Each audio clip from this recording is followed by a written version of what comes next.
بالنسبة لهالعطل بدك تنتبهي أختي كتير. ليش؟ بدك تفكي الغطا الفوقاني تبع الغسالة، إله برغية من ورا، واحد من هون واحد من هون. بعد ما تفكيهم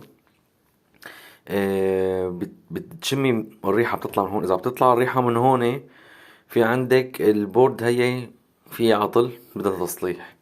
فقبل ما تعطل بشكل كبير بدك حدا يوديه على واحد بيصلح بوردات.